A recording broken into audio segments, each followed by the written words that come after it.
Hey, this is Armando doing Best in Boxing podcast number 2 here with Chusto, bringing him into the conversation. He is a boxing head. He is a boxing connoisseur and an all-around good guy. Chusto, how are you doing, man? Good to have you on the show. Thank you so much for having me. I'm fantastic. I'm here in sunny Atlanta, Georgia, and we're 2 days away from fight day, and man, I tell you, the emotions are running wild right now, bro. Everybody's here turned up. I everywhere I go, I see promotions for this fight. I was down at the DMV registering my car I have. I saw promotions for the fight at the DMV. Like, let's get it. I'm so ready. Everybody's turned up. Everybody's talking about it, bro. The final press conference was. It was phenomenal. It was quite an event. I'm turned up. Are you bummed that you're not going to be out here for it? You know what? I want to be in Vegas so bad, but however, duty calls whenever there's business. I'm only a phone call away and a flight away. I had to hop on a plane to make it happen. However, I'm gonna watch it and yell and scream at the television as if I'm in Las Vegas. Trust me, I'm throwing popcorn and peanuts at the screen if my guy Spence doesn't win, man. So you gave it up right there. Spence is your man. Spence is my guy. I hate to spoil it for anyone that didn't know, but I've been following Spence since like the amateurs. Now, I'm a big fan of Terrence Crawford as well. Both of them are my guys. As a matter of fact, I just saw Terrence Crawford about 3-4 weeks ago. I was over at the doing some work over at the UFC Apex, and I just happened to take an early lunch break. And I come outside in the parking lot. There he was, Terrence Bud Crawford, standing there with Bo Mack. I met both of the gentlemen. They were filming at the time, and real good guys, bro. Real good guys. Like, they're just normal people on the grind. And I told Crawford that, I'm rooting for him. I lied to him. Because I'm going for Spence. I couldn't tell the champ that I was rooting against him. However, he was a real good guy, and I took a photo with him. And he and Bo Mack proceeded to slapbox after we took photos. Yeah, those two are lifelong friends, man. They've been together a long time, so I can see them slap fighting for sure. Yeah, you can actually tell, bro. They're just phenomenal guys. Yeah, they're phenomenal guys. Serious love between those. I wanted to see if I could share this picture with you. Is it cool? Yeah. I'm turning around here. I don't know if you can see that. A little lower? Let me back it up. Oh, there you go. No, you can bring it closer to the camera. Better? No? Nice. Yeah. Was he training there? He looks like he was training.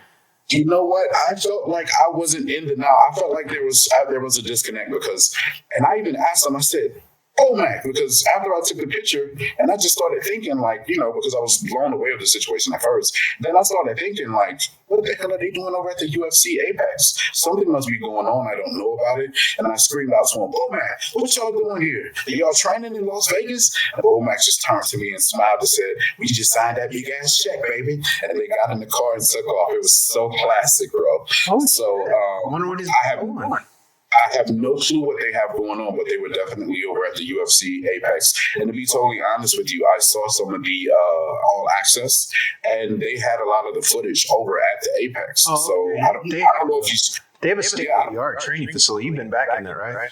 Yeah. I don't know if they're actually training over there or what's going on, but they're over there, bro. I wonder because they rent the Apex out to different combat organizations. I wonder if Bomac and him are going to start doing promotions because it's a perfect spot to do small level fights, club fights. It's way better than doing it at a hotel casino or something like that because it's a center dedicated for combat sports. So you never know. And their setting over there, I don't know if you've ever been in their main Ampex theater, but it's an intimate setting. Like, it's perfect. Yeah, it's perfect. Yeah. I worked for the UFC a few times especially during the pandemic when work was tight. So I was working over at the Apex, and so I've done quite a few fights in there. It's really cool. It's really intimate, and the fact that I know there's a lot of. They do a lot of basically you pay a lot of money to go there and watch the VIP experience to get in there. So it was kind of cool to get paid to be in there and just be ringside and watch the fights. So, but yeah, they've had done Muay Thai. They've had Muay Thai tournaments. So yeah, they got some cool stuff going on there. So maybe they're going to use it as a venue or something like that. But It's possible. But yeah, but I mean, to get back to this fight, so you giving it up. Your guy is Spence. Well, my guy is Crawford. So I'll give it up. Perfect. And let me tell you why. So I worked for Top Rank for all throughout Pacquiao's run and Crawford's start, and Crawford was moving up. I was there when he captured his when he captured the 140-pound lineal championship. I've been out to his gym many a times. I've been to his mom's home. I've been to his home. I've been to saw where he grew up. His mom made me fried chicken. It's really good fried chicken. So I got the inside. I know him very well, and you say both guys. Let's say it's a 50-50 fight, right? And according to the betting odds, it's pretty damn close to 50-50. So everyone's split, right? So you got an even amount of people going for both guys. So all I can give is the insights that I have by being around him for so long. And so his mom told me a story when he was 10 years old. He got beat up. And so he comes home crying. And his mom takes him by the ear, takes him out of the house, takes him back to the house where the kid lived, and wouldn't let him leave until he beat that kid up. That's the mentality. So they grew up in the hood, so she had to make sure that her son was, could handle himself. So he has this. His father was a amateur boxer. His grandfather was an amateur boxer. He has the pedigree, all right? And then he has the mentality from his upbringing. I mean, the guy has been shot. He's been shot at multiple times. He's just a different kind of human being in terms of the fact that he loves to hurt people in that ring. And he's the type of guy that's willing to go to hell and back in order to win. He's always been the smaller guy. He admits he's always the smaller guy, and he's got a little chip on his shoulder. And I feel that if everything's equal, 50-50 fight, that's going to be the difference. Is that he has that extra gear that he grew up, that his mother taught him how to have, that his environment created, that his genes helped create, that when he was born, he was just a special kind of human being. And so I see, it's the same thing with Tyson Fury. Tyson Fury, his family was a gypsy. His dad was a bare knuckle boxer. His grandfather was a bare knuckle boxer. Gypsies in Europe are just, the lowest of the low. So they have to grow up tough, or die, basically. And so it's that same type of mentality where you gotta kill a man to stop him. And that's Terrence's mentality. You're gonna have to beat him. You're gonna have to kill him to beat him. And that's always been his mindset. So with that, I look at Spence and I look at him, and to me, that's the it factor that makes him just a step above in terms of the mentality up here. That even if, say, Spence knocks him down, that's just going to piss Terrence off and make him fight even harder. And so what Spence brings to the table, he's technically one of the closest things to perfect you could ever get in terms of his ability to jab, his ability to throw straight. He's aggressive. He's on you. I just feel that all of those things he does, Terrence does just a little bit better. And then he's got the movement, the lateral. And so I see Terrence, on top of the fact that he's just got a little bit more, Spence made him wait for 5 years. And so Terrence not going to forget that. That's 5 years of taking money out of his pocket. 5 years he could have been lineal champion. 5 years of mega fights that he could have had, wiping out the division. He couldn't do any of that. And on top of the fact, everybody said he was ducking. He was fighting nobodies. And that's 5 years that he has waited for this. And that's where that it factor is going to come from. That's why I think he's going to win. That's my piece. Okay. I'm here to de-engineer all of that. So I think that you're correct. What you're saying is that with the it factor that you spoke about, you're talking about that dog. Terrence is a dog, but I think that both of the fighters, this is what makes it such an intriguing matchup because both of the fighters have a lot in common. Earl Spence has that dog in him. And not only that, Earl Spence is driven like no other. Like, he has a point to prove as well. And also, him being the underdog going into this matchup, I think that was the extra little bit of ether to gas and fuel his fire that's already burning. And I think he has a real big point to prove. I don't see him backing down. I don't see him, if he gets knocked down, it'll be an embarrassment to him and he would want to correct that. Almost like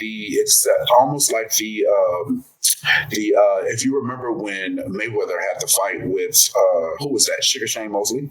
Yeah. When Mosley caught him.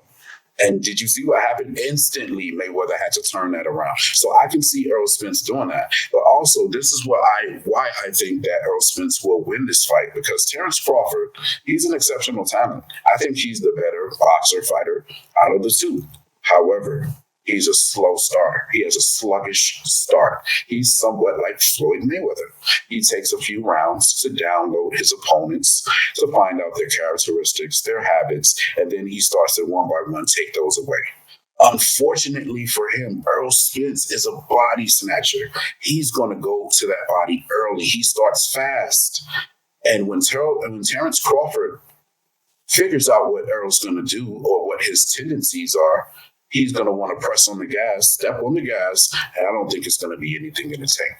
I think that Earl Spence is going to take all of that out of him in the early rounds. It's going to be harder for him to step on the gas and come out with a sensational finish like he normally does. And several of his fights, he's been somewhat behind on the scorecards. I've been watching quite a few of his fights in his previous fights. I think that Jose Benavidez gave him a good matchup, and Benavidez had a bum knee. He was giving Terence Crawford problems the first 4 or 5 rounds. I also think that even your boy, what was this guy's name? Kavalaskas? Do you remember that fight? When Terence was... Yeah, that was his first... it's not Kavalaskas. It's... what's his name? I know who you're talking about. What's the guy's name? Was his name like Green Machine or something like that? Yeah, he's a frustrating fighter to watch for sure. He was never. That guy was never. He was just a guy. I don't know why they matched him up. I don't know why they matched any guy up against that dude. No, it's. I can't even pronounce his damn name. It's such a frustrating name. I think that's why they call him like the Green Machine, if I'm not mistaken, right? Yeah. So with that guy, he was undefeated. The guy didn't know how to lose. Yeah. And the guy was a stubborn fighter as well. He would give a lot of people problems. However, I think that he was really touching Terence Crawford in the early rounds. And to be totally honest with you, he knocked Terence Crawford down. They just didn't call it a knockdown. I saw that fight just last night. That was a clear knockdown. And Terence was hurt. And you're right, he does get mad. And I think that that's going to be a factor that kind of plays in Earl Spence's favor, because if you're hurt and you want to just get back, it's kind of emotions taking over. You're not the smartest. You're not thinking at the time. And I just think that Earl Spence is way too disciplined. He's like a machine. His style is not pretty. It's not flashy. However, he's A to B with his punches. And Terence is kind of loopy and wide at times. And I think that can be also another thing that can kind of, be something that we got to look out for. So in watching the fights, have you watched Spence's fights lately, especially his last 2 fights? I feel like early on in his career, pre-accident, and I'm not saying the accident is the reason, it's just timeline-wise, I'm pointing that out. When he fought Ugas, beat him in 10, beat him decisively, he got caught a few times, and he didn't used to get caught. And I feel that because he waited, because his skill set has just taken not much, but it's deteriorated enough to get caught, because he didn't used to get caught. I don't remember ever seeing him get caught early in his career. He's gotten caught a couple times. That because Crawford has a sneaky punch, and it's a rapid punch, and a lot of the guys, if you look at the interviews, they don't know where it's coming from. Like he catches guys. Like when he caught Benavidez didn't see that punch coming at all. And that's the thing that I think that he's gonna get caught at one point by Crawford. Maybe Crawford moves left, throws a right. He's gonna as he's coming in, he comes in as a southpaw and he comes out with an orthodox style, and it just is. That's one of the things that the fighters say the most. On top of the fact that, for me, when Crawford fought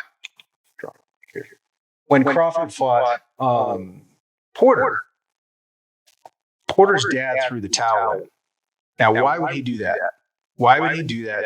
Porter was fine. He got up, he got caught, but he was, he was dazed, but he was okay. Why did Porter's father throw the towel in on him? Because I think behind the scenes, or the guys, the trainers, and everyone within boxing knows that Terrence just loves to hurt people. So when he gets in there and he smells blood, I mean, him and Inoue are the two best finishers in boxing. So when he smells blood and he sees a guy's injured, he doesn't stop. He goes out effectively finishing them, not just haphazardly. He's actually connecting on those finishes. It's because sometimes you see guys go in and they'll punch themselves out. Terrence is not punching himself out, and he's doing that because he's landed every time he throws when he finishes a guy. And I see Earl just that little chink in the armor because he slowed down a little bit, and he's got caught by Ugas. Ugas stood in front of him the whole damn time. Especially because his trainer is Ugas' trainer is very much about movement, but Ugas stood there the whole time. Stood in front and just took those punches until he couldn't take him anymore. But he still got off. Like Terrence isn't going to stand in front of him. And it's going to be more difficult to hit that body because that body's not going to be there to be hit, especially at first. So he may not win the first few rounds by moving around because he's moving around and being more defensive. He's going to move around. And so as Terrence moves throughout the fight, he's just not going to stand in front of him. And I watched Garcia stood in front of him. Terrence will not stand in front of him unless he wants to engage at some certain point because he feels confident that he knows his timing. And that'll come later in the fight. But I feel like the first few rounds, you're right. He does start slow, but he starts slow because he's downloading all that information. He's downloading what his opponents are doing. And then what does he do? I mean, what does he have? 9 fights at welterweight? He's 9 straight KOs. So, it's almost, he says he doesn't go for the knockout, but it's almost like that's the game plan, is to download that information, catch him late, and finish the fight. I mean, he hasn't gone to a decision since 2017? It's been a while. So it's been a while. So we'll see. We'll see. I just think that little, like I said, that little it. And it's something to where that's why I think we're all excited, because we don't know. We don't know. I think you made a very valid point. I don't think that Terrence Crawford should stand in front of Earl. Terrence Crawford has hella footwork. Yeah. And I mentioned this to a buddy of mine just the other day. However, I think that Terrence Crawford is a very stubborn fighter. I think that he's going to go out there and he wants to prove a point, and he wants to show the world that he's just as tough, just as big, and just as bad as the big fish. And if he's not on his fighting off his back, it's going to be a very difficult time for Terrence Crawford. I agree with you. If he puts that movement on, Earl's going to have to go hunting. He's going to have to hunt him down. But the thing about it is also, and I agree with you, it could be a difficult fight for Spence if Terrence is fighting off the back foot. It's going to be difficult because he has to go hunt. He's going to have to not only avoid shots coming from Terrence Crawford, who is a strong, powerful fighter, puncher, but he's going to have to learn how, and he's going to have to cut off that ring at the same time. So it's difficult to do that. However, Earl Spence, all he does is come forward. All he does is come forward. Terrence Crawford, when he gets one of his opponents in trouble, it's almost like he's a snake charmer, like Mayweather was. He'll start hauling that jab, and before you know it, Terrence Crawford's always getting off first. He's the lead. He starts tapping away, hop shotting, and all of that stuff. The person's counters. Spence is not a counterer. He can counter, but he's not a counter. Spence is going to get off first.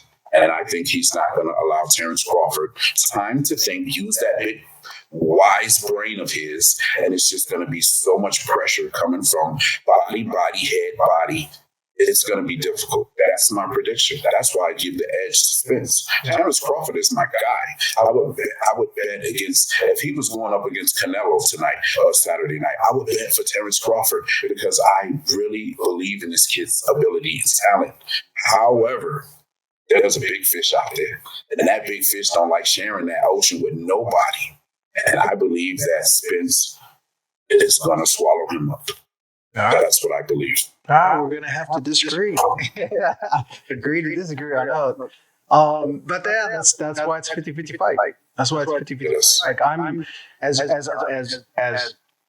confident as you are in your belief that Spence is going to win. That's how confident I am in the belief that Crawford is going to win. And that's the beauty of this fight is everyone keeps on saying the same thing. You've got an even split. You got an even split. I just feel that Spence has never run into anybody like Crawford.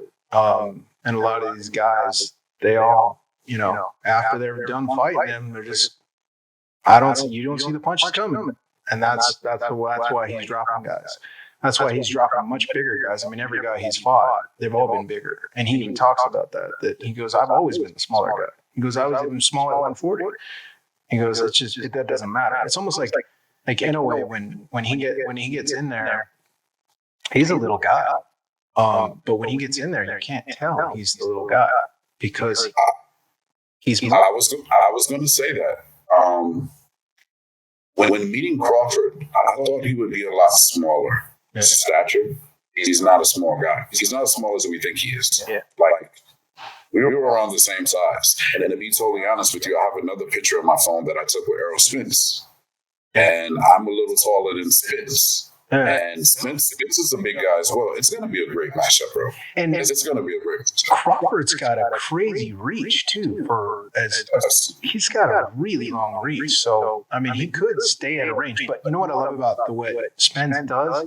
I love his jab because he stretches his body, so his length is even longer. So you got to really move outside his range because his range is not just his reach. His range is because he stretches his body out. He's a beautiful jab. He's a beautiful jab. And that's hard. That's hard to stop because he goes up and then he goes downstairs. And he goes downstairs and he goes upstairs. And he just keeps on changing that up.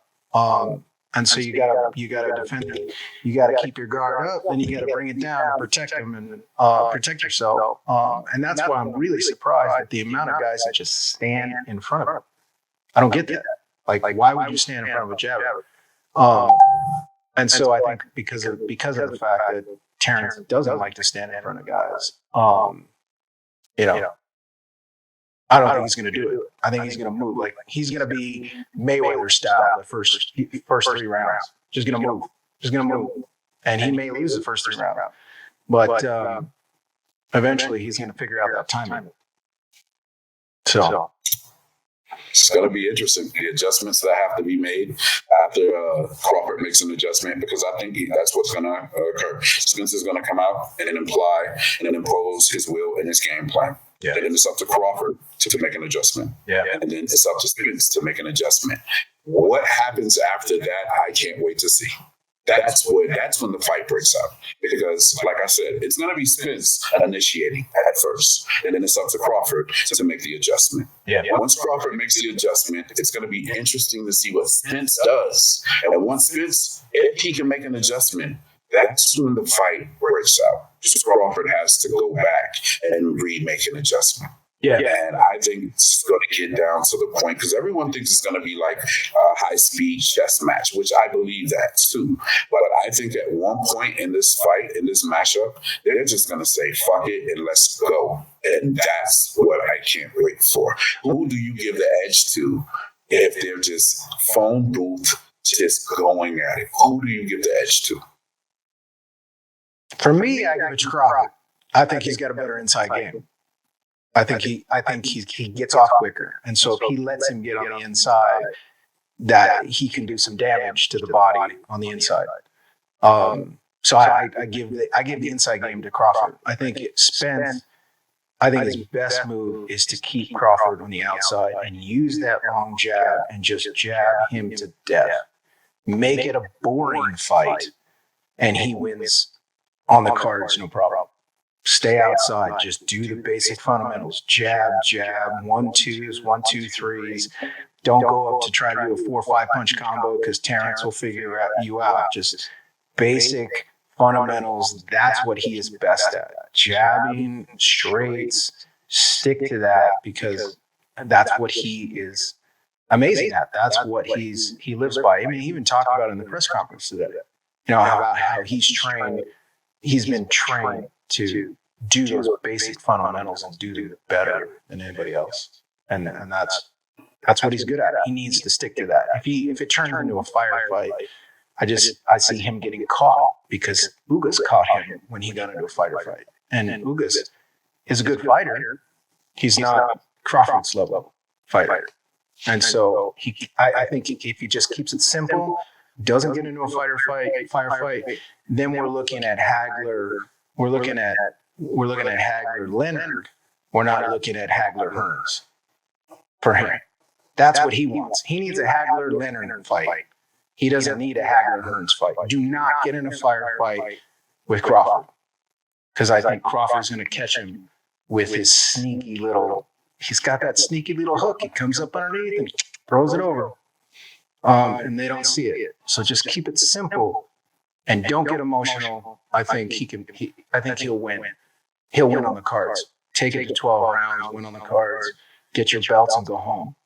And you're the better fighter, just like Mayweather did. He never got emotional. Just business. I'm just going to do what I do it well. And if the crowd doesn't like it, I don't care. I still beat you. And that's what Spence needs to do to win. That's what I feel he needs to do to win. So we'll see. Yeah. We'll see. It's exciting. So let me ask you this. I can't wait. At the end of this fight, whoever wins, do you think that they should be number one? Or is it determined by how they win to overtake Inoue, who had this ungodly performance against Fulton, who is, I mean, nobody can knock Inoue now because Fulton is a two division, or he had 2 belts. He's a solid 122 pounder. Like most people were not picking Inoue to win that fight, most Americans. And Inoue made Fulton look like he was an amateur. That's how bad he beat him. So with that performance, who do you think would be at the number one? Would be Spence in your case? Or do you think Inoue deserves that spot?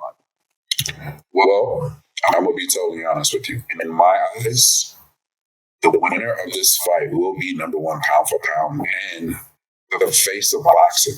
100%. I'm sorry. Like, I give it up to Gervonta Davis. I give it up to these guys. I give it up to Inoue. I think that he's a phenomenal talent. I wish he had more competition out there, stellar competition.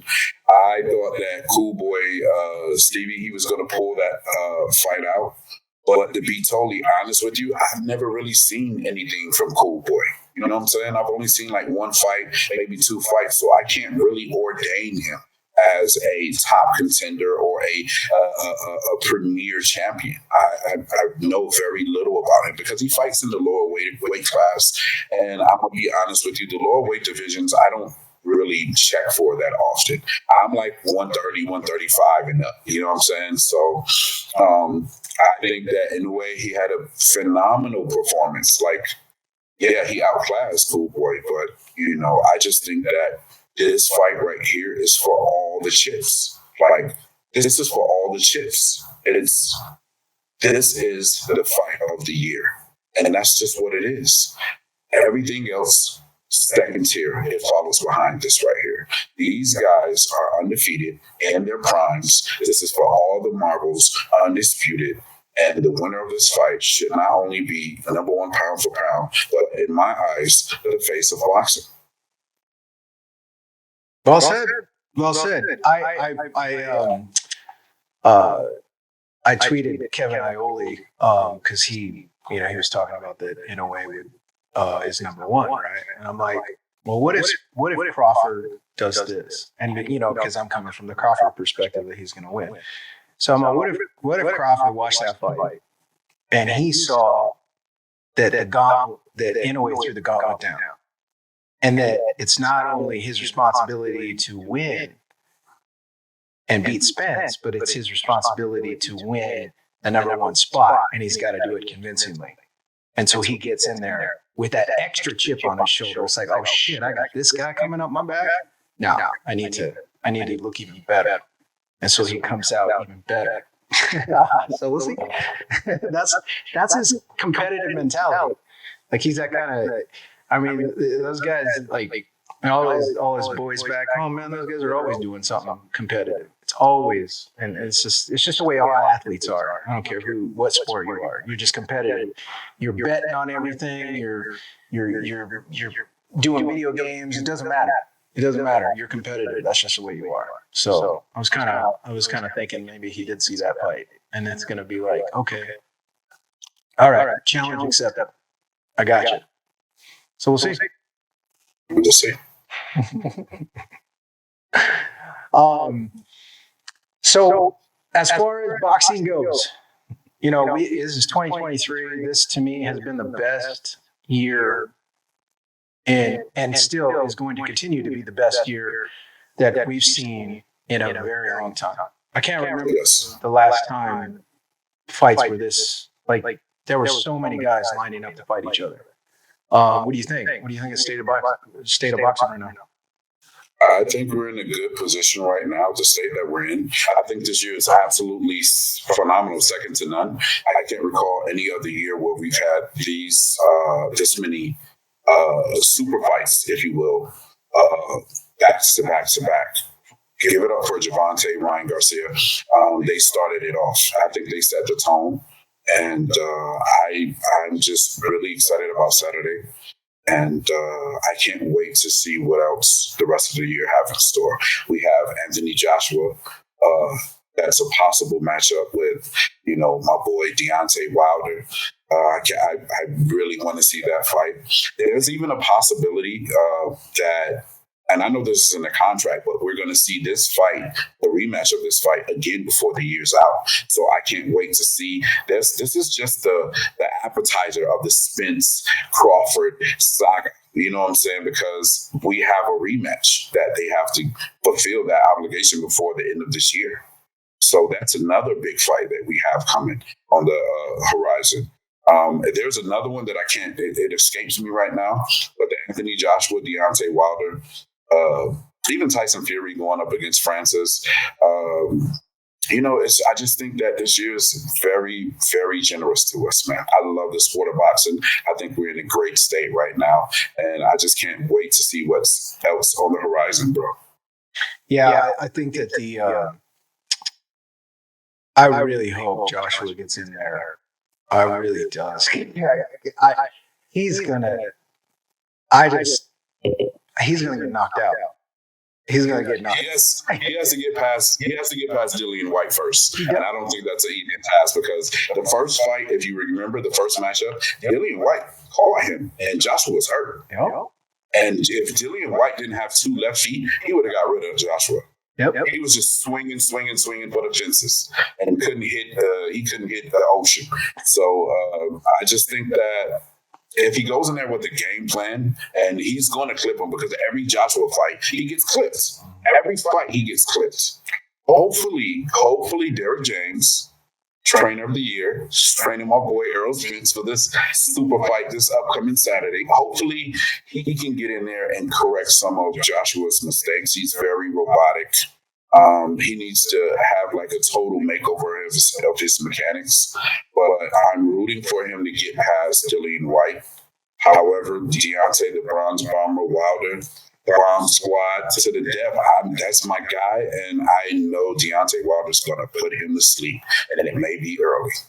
Oh yeah, that fight is not going the distance at all. Like that, Joshua should have fought him earlier because his skill, his deterioration of his ability to take a punch, which fades as you get older, right, is getting Yes. right. Yes. I mean, I remember when he first won the title, he got clipped. And because he was young, he took it very well. He still went down, but he got up, shook it off real quick, and then, went on and won the fight. But now he's getting, like you said, he's getting clipped every time, and he is not getting up. So I'm gonna go out on a limb here. A lot of people are gonna not like what I'm about to say, but gotta speak the truth. I don't think that Anthony Joshua was ever that guy. I don't think that I just think that he was very fortunate in the Klitschko fight because he was clipped there. He went down once or twice. Once. He went down once. Okay. He had heart to get back up. But every fight since then, it just seems as if, he's just not there mentally. And I think that once people, like, boxing is weird. Like, once people figure you out, it's like a rap. You got to do something different, or you're gonna continue to meet the same fate. And I just think that enough people were watching him, enough trainers was like, you know what, we may have to face this guy one day. Let me pay attention to him. Like the fight that he just had with your boy Franklin. Yeah. Did you see that fight? Yeah. Franklin won that fight. Yeah. Franklin won that fight. You know he did. Yeah. So I just think that he's been like coddled all of this time. And now the chickens have come home to roost. Yep. Like that shit with Andy Ruiz, that wasn't a fluke. I knew Andy Ruiz was going to beat him. I knew he was going to knock him out. I should have put money on that fight right there, brother. I should have put money on that fight. I knew Andy Ruiz was going to knock him out. Yep. I knew it. Yep. So I just think that, he has an uphill battle right now. Derek James has... I wouldn't be surprised if he's not starting him from like 101 boxing training 101. He has a lot to like deprogram himself, bro. I've been watching. If Derek James can do that within the next fight with Dillian White, he probably has a good chance of not getting like slept in the first 3 rounds with Deontay Wilder. He's still going to sleep. Like, I'm bringing my pillows. Whenever they match up, I'm going to that fight and I'm bringing a big pillow for Anthony Joshua. He's going to need it. However, I just think that if Derek James can kind of get him on the right track, it'll be a more interesting fight. I don't want to see him get beat by Dillian White. He can never live that down. Yeah. You know what I'm saying? So I think he's got the skill set. Look at what he did to Ruiz in the second fight when he stayed on the outside. And he can box. If he stays on the outside, but the thing is, for whatever reason, he thinks he needs to prove something. Like he's got to get in there and scrap. If he just, I don't know, maybe he doesn't want to be remembered as the Klitschko's because the Klitschko's were boring. They stayed on the outside. They were tactically proficient. They were good at what they did, but their fights were boring. There's just no way around that. And so when he fought Ruiz in the second time, it was a boring fight because he just stayed on the outside, used that long reach, and just boxed. But for whatever reason, he doesn't want to do that. He wants to get in there and scrap. He doesn't have the chin. And so that dog comes out in him, and he gets clipped. And you just can't do that. You can't do that against, any guys now. Because like you were saying, they know the game plan, right? They know what he's going to do. He needs to switch. He needs to change something so that, and he knows how to do it. He knows how to box. Just box. Make it boring if you got to. Get the wins. I don't think no matter how much he boxes, he's gonna get slept for sure. But I again, have one more thing to say about Anthony Joshua. yeah, I think he's selected the perfect trainer, Coach Derek James, yeah. because with his stature, I don't think that he has the stature to be an outside boxer. Like he's bulky, he's very muscular, he has power. So I think he's a comfort fighter. However, I just think that he didn't have that many tools in his tool shed to maintain that offensive onslaught. He's not very defensively sound. That's his problem. Whenever an opponent puts together a combination, he just curls up. He doesn't have any head movement or anything like that. He's very stiff. I think Usyk dominated him at times. Dominated him. Outboxed him. who's this? Usyk. Oh, Usyk, yes, because Usyk's a boxer.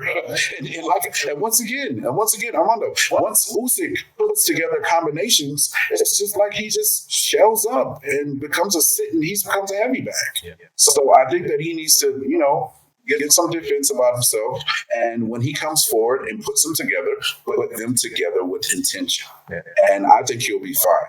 No one can train a good chin. Like that chin it's putty. It's silly putty. And anybody touches it, he's going to sleep. However, he can go into a fight with more confidence, a little more few tools in the bag, and just be, defensively sound if he gets the tutelage. I think he's going to have the proper tutelage. Can you imagine an Errol Spence offensive tack coming out of a body and scoped it like Anthony Joshua? It'll be fucking Goliath. He just has to get in there and have the confidence and go for it. That's what I think. In his career, because it does take 3 to 5 fights for habits to set in.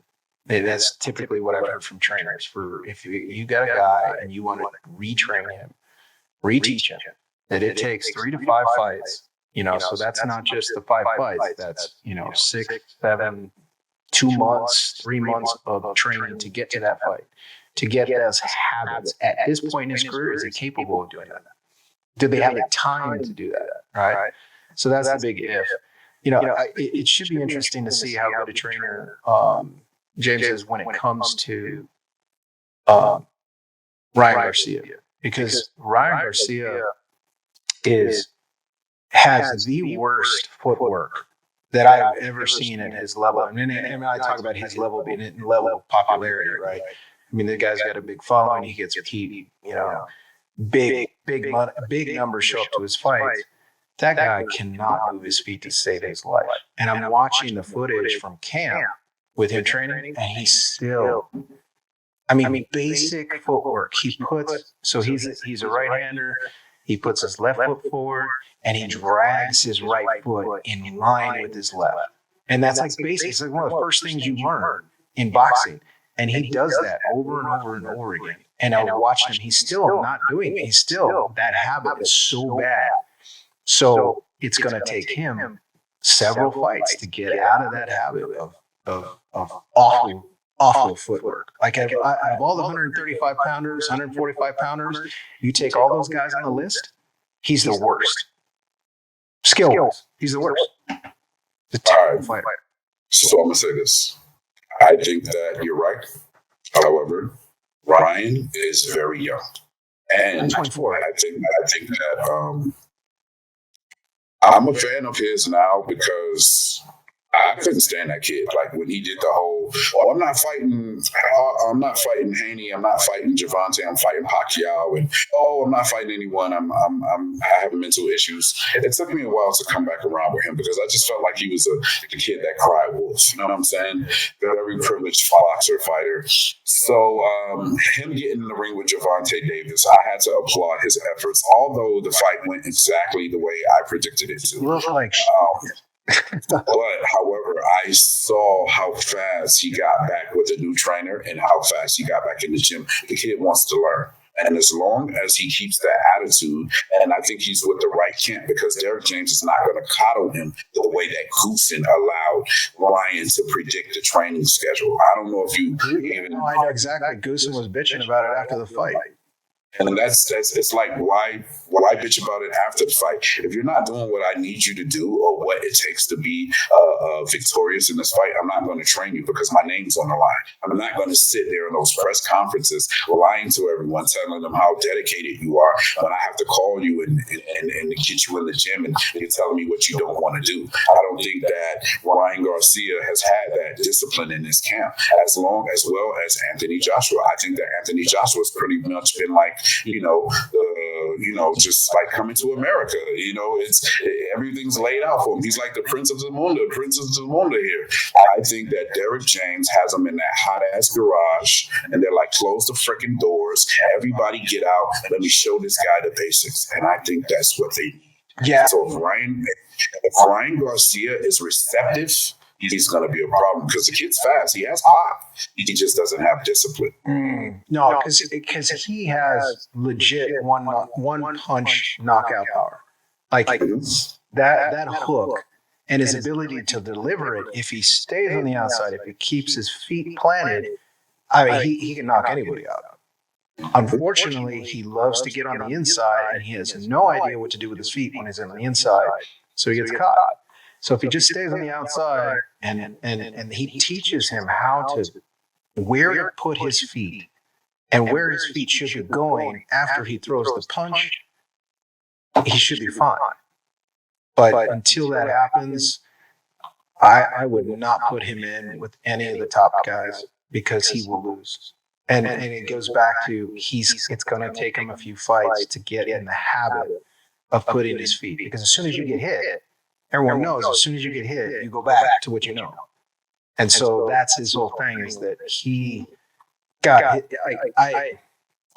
I used to like him, and I've gone the opposite way, because as he's gotten better in competition, it's his flaws have been exposed. So he went the right direction in terms of training. Let's see if he gets better. I don't know. We'll see.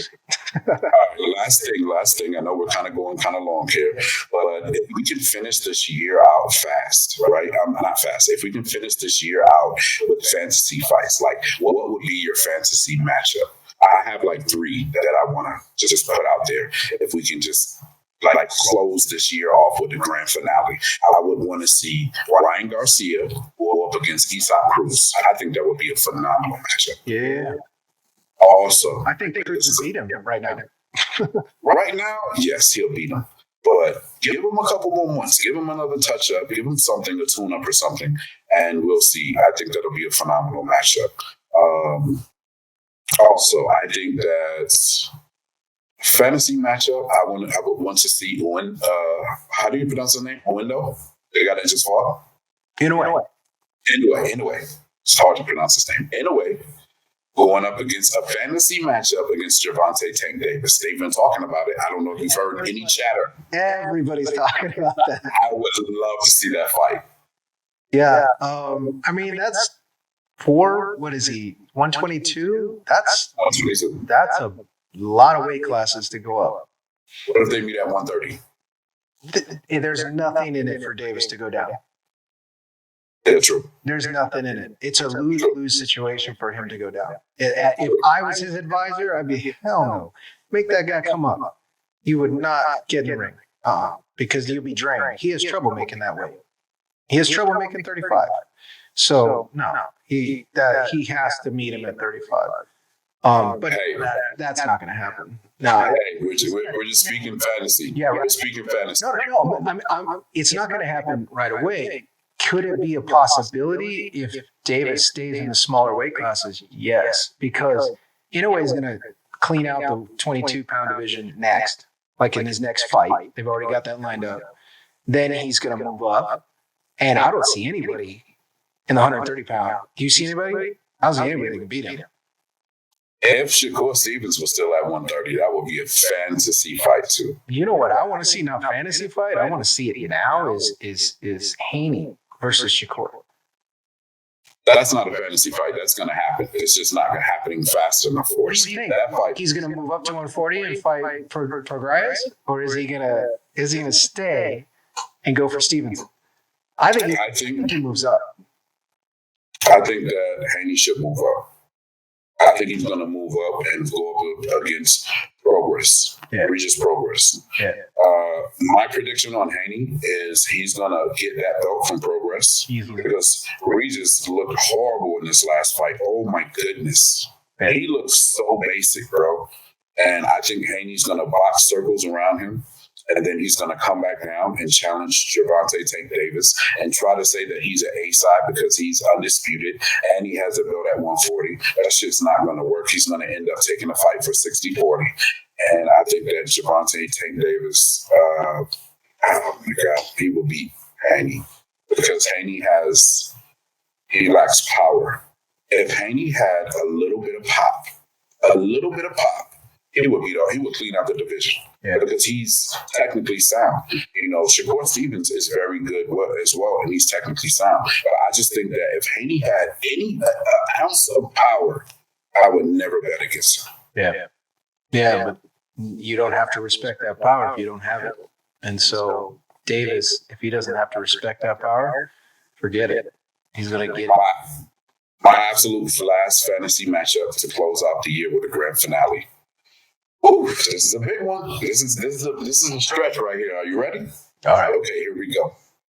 The winner of Terrence Crawford Errol Spence matchup goes on to fight Canelo. That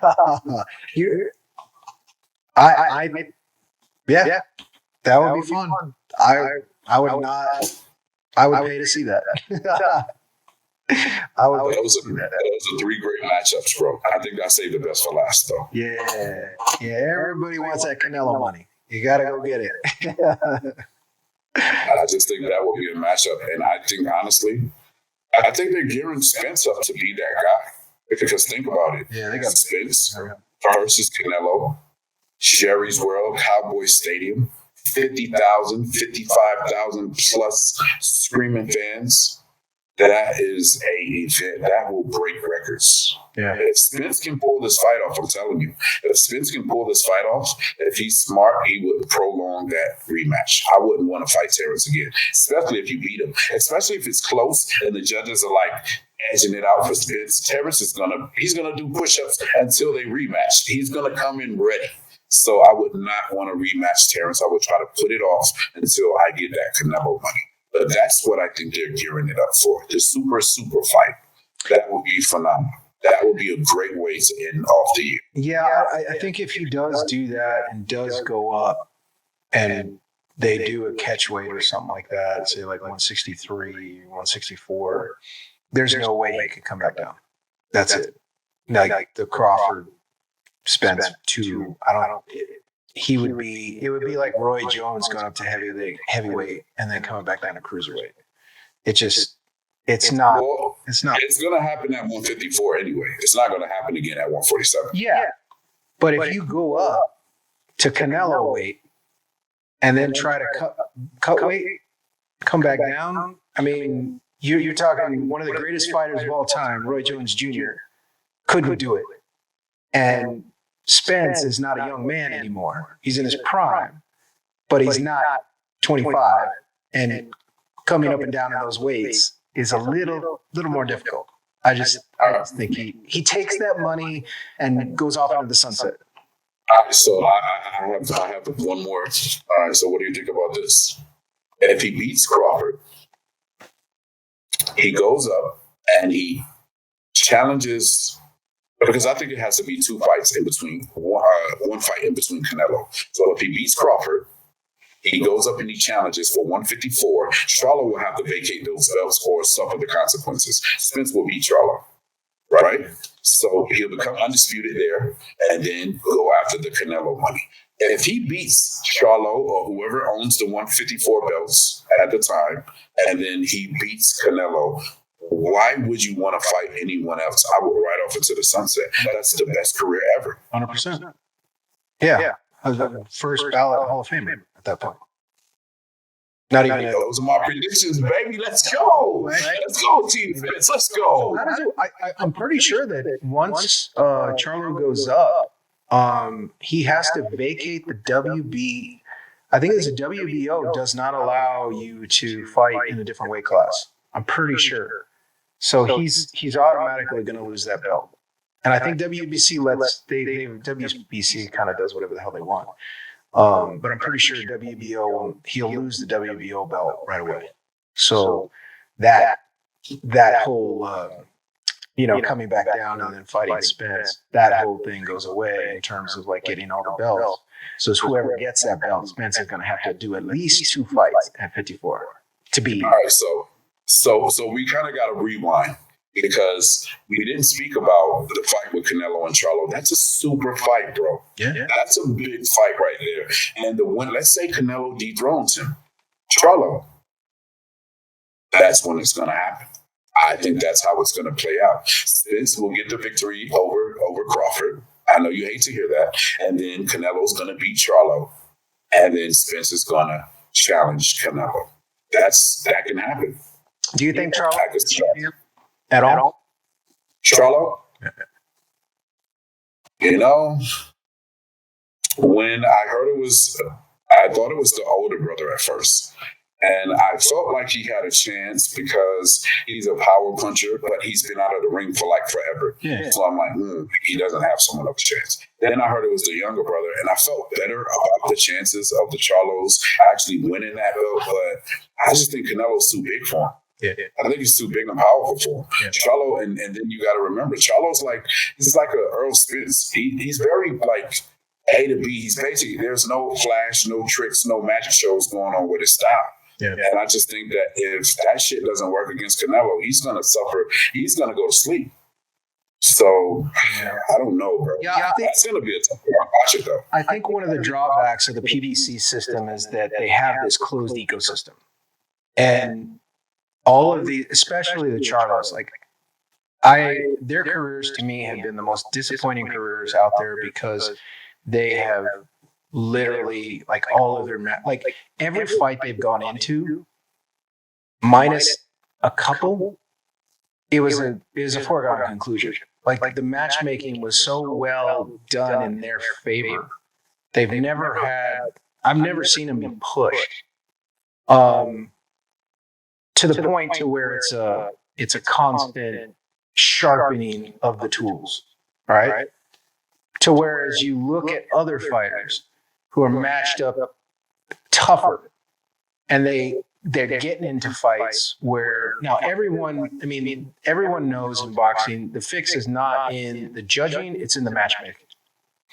And whoever's matchmaking at the PBC has always done their fighters justice by having guys come up in weight, by having, there's always some advantage that their fighters are getting. Well, this is the first fight that he's going to step up. He has no advantage. Canelo has all the advantages. And so is he going to be able to get in there in a really big fight? In a really big fight, in a packed stadium, packed arena, on a Canelo level? I think he's going to go to sleep. I don't see him. The size advantage, the power advantage, and the fact that he just has not had the tools sharpened like Canelo has. I just think he's going to go to sleep. I don't think he can compete at all. My last rebuttal about that matchup is Canelo's on his way out. 100%. He's on the decline. Mm-hmm. So there's a such thing as father time. Father time's undefeated. That cliche that stands there for a purpose. And if Charlo catches him at the right time, it could be one of those nights, bro, where it's like, oh my God, he lost and he got knocked out. Because I don't see him losing by decision. But I can see Charlo possibly catching him and putting him down. We've yet to see that. The power to put Canelo down at that weight class. That's 2 weight classes. Is his power going to move with it? Is his speed going to move with it? That's a lot more weight he's going to carry. And without an interim fight to see how he adjusts to that weight, I think he's going to be a fish out of water at that weight class. I mean, just like when Canelo moved up. You're going up against one of the best fighters at that weight class in the past 30 years. I mean, people thought that he was going to win, and I'm like, there's no way he's going to beat Bivol. There's no way. So let me make sure I understand what you're saying. So when you saw that Canelo was matching up against Bivol, you thought that Canelo was going to lose that fight? I never, like, I was shaking my head. I'm like, dude, you are literally going up against, have you ever seen him fight pre that fight? I've never seen Bivol fight prior to Canelo. Technically one of the best fighters fighting today, like at a Spence level, in terms of his ability to box, in terms of his jab. All he did all night was just jab, basic jab on Canelo. And Canelo, besides the fact that he was so technical, the weight, there's no way. Like at that weight with that jab, it hurt Canelo multiple times because he's just too technically sound. And so there's nobody, like, I'm waiting for Better Beef and him to fight. That's good, because Better Beef, have you ever seen him fight? Dude, that guy is an animal. Like, straight up animal. Like, and I want to see him before he gets too old. I want to see those two go at it, because I want to see someone who's technically one of the best against a guy that's just a savage. A guy that just will come out and attack and has got power in both hands. I can't. If they fight, I'm waiting for them to make that damn fight. I want to see that fight. That'll be a good matchup. Yeah. Oh, yeah. But Canelo, I was shaking my head when they matched it. I mean, I was still rooting for Canelo because I wanted to see him do it, but the odds were against him. The odds were against him. It's just, you go up against the guy that technically sound. It's like if it was Spence, but Spence was at that weight class. You know, Spence at 175 pounds. That level of proficiency, that level of just technical know-how against a guy that had trouble with Gennady Golovkin. Yeah. Yeah, I didn't see him doing it. Like I said, I was rooting for him, but after the first 2 rounds, I'm like, there's no way. There's no way we can beat him. Yeah. When I saw that matchup, I saw it early. I said, yeah, Canelo's going to lose this fight. Yeah. I saw it early in the matchup. Yeah. I was like, let me see. Maybe I'm wrong. And I watched it, or when I was, watched it live, and I'm just like, nah. There's no way. He's just going to throw that jab all night. There's no way Canelo's going to get around it. And I think he nailed him a couple times, if I remember correctly. He hit him a couple times, but too small. Didn't hurt him at all. His punch that knocked out Kovalev, he threw it, landed, didn't do a damn thing to him. Too small. So yeah, I think Charlo's got his work cut out for him going up 2 weight. Hats off to him. You got big balls to go up 2 weight classes. Big balls or big money, Yeah, true. True. It's going to be a phenomenal matchup. And I can't wait to see how that's going to play out. Hell yeah. But that's my take, man. That's my take. All right. Well, we're going to have to do this again after the fight. Absolutely. And see who is right. I can't. I'm all smiles, man. Like when that fight was done, I couldn't believe. I had to pinch myself because I just didn't believe it. Yeah, I didn't believe it as well. I didn't believe it. Too many false starts. But I don't know. I like I said, like you, as confident as you feel as Spence, that's how I feel about Crawford. So we're gonna see. The fun fact is, it's not a fantasy we're talking about. It's actually gonna happen. This is gonna happen. I'm freaking so excited for this fight. So, all right, Neil. I appreciate it. I really do. I appreciate you coming on. Absolutely. Thank you for having me, man. Anytime, every time. Yeah. I'm here, brother. Yes. Yeah, we're going to do a lot more of these too. We're going to do a lot more of these. Tomorrow we're going to do the weigh-in. We're going to get a group of guys on it. I wish you could be on it for sure. But we'll do more of those. I think it'll be fun just to comment on the weigh-ins for sure. Yes. So yes. All right. We'll see. All right, my God. We'll see. We'll do it again. So stay tuned. So see you soon. All right. All right.